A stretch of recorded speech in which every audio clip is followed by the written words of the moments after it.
Parents harus tahu. Tahu nggak Ma, sangat penting mengetahui perkembangan fisik anak usia 0 hingga 6 bulan agar Mama tahu apakah perkembangan anak sudah sesuai dengan tahap perkembangan yang sewajarnya atau belum. Mengamati perkembangan si kecil selain menyenangkan juga sangat limited, alias nggak bisa diulang loh. Tanpa disadari, tubuhnya yang mungil secara bertahap mulai tumbuh dengan proporsional. Sampai di sini pasti banyak pertanyaan. Bayi usia 0 hingga 6 bulan sudah bisa apa aja sih? Secara umum, perkembangan bayi 0 hingga 6 bulan bisa kok dilihat dan dikelompokkan. Kira-kira apa saja ya?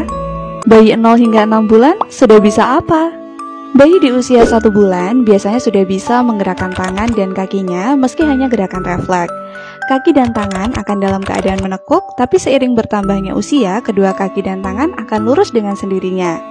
Pandangan bayi pada masa ini masih buram dan hanya bisa melihat mama yang berjarak 8 hingga 15 inci. Menariknya, di usia ini bayi sudah mulai mengenali suara mama dan ia akan senang jika dicium, disentuh, digendong, maupun dipijat.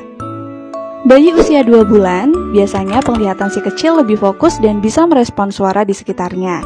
Ia juga bisa mengangkat kepala meski belum begitu sempurna. Hal yang paling menggemaskan, ia juga bisa mengekspresikan perasaannya dengan tersenyum dan tertawa ketika mama mengajaknya bicara. Bayi di usia 3 bulan, coba tebak, 3 bulan sudah bisa apa ya? Yap, hampir tepat. Pada usia ini, otot-otot tubuh bayi semakin kuat dan keterampilannya pun bertambah. Si kecil sudah bisa mengangkat kepala dengan tegak saat tengkurap dan menggerakkannya ke kiri dan ke kanan. Ia juga akan lebih sering membalas senyuman saat diajak bicara loh. Bayi mulai mampu mengeluarkan suara dengan mengoceh saat ia mendengar suara mama. Di usia 3 bulan, si kecil juga bisa menggenggam benda berukuran sedang. Untuk melatih kemampuan menggenggam, mama bisa memberikan si kecil mainan berbahan karet yang bisa menimbulkan bunyi saat digenggam. Bayi usia 4 bulan, biasanya ia akan tengkurap maupun berguling tanpa bantuan. Di tahap ini, bayi bisa lebih aktif untuk meraih benda-benda di dekatnya, kemudian melemparnya.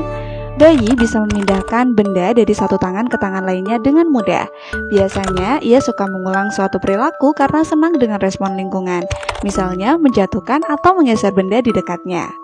Di usia 4 bulan, bayi bisa bergumam dimulai dari huruf P, B, dan M untuk diucapkan. Mama sebaiknya mengawasinya saat bermain karena si kecil cenderung memasukkan semua benda yang bisa dijangkau, kemudian memasukkannya ke dalam mulut. Di usia 5 bulan, tahap ini si kecil sudah mulai babbling kata seperti ma, pa, ba, atau ga. Ia juga mampu bersuara dan merespon lingkungan sekitarnya dengan suara barunya saat berceloteh secara spontan. Selain itu, ia juga bisa mengangkat tangan ketika ingin digendong. Bayi usia 5 bulan mulai mengamati dan mengenali bentuk serta ukuran benda yang dipegangnya. Mama bisa memberikan mainan dengan berbagai warna untuk memulai memperkenalkan jenis warna padanya. Bayi usia 6 bulan, masa sibuk mama dimulai saat usia si kecil 6 bulan karena ia sudah bisa merangkak. Bagian lengan, tubuh bagian atas, dan leher bayi akan semakin kuat dan sebentar lagi si kecil akan dapat duduk tanpa bantuan. Kontrol terhadap tangan semakin membaik dan bayi dapat menahan untuk merangkak dan menggulingkan tubuhnya ke kanan dan ke kiri. Selain narsis di cermin, ia akan merespon ketika mendengar namanya disebut. Namun, setiap anak punya waktu berbeda-beda dalam perkembangannya, sesuai dengan stimulasi yang diberikan. Jadi, wajib banget buat mama untuk memantau terus perkembangan bayi 0 hingga 6 bulan. Nah, sekarang udah lebih paham kan mengenai perkembangan si kecil usia 0 hingga 6 bulan? Agar mama dapat mendukung tumbuh kembangnya secara optimal, selain memberikan ASI eksklusif, jangan lupa untuk memantau dan stimulasi perkembangan fisik si kecil ya.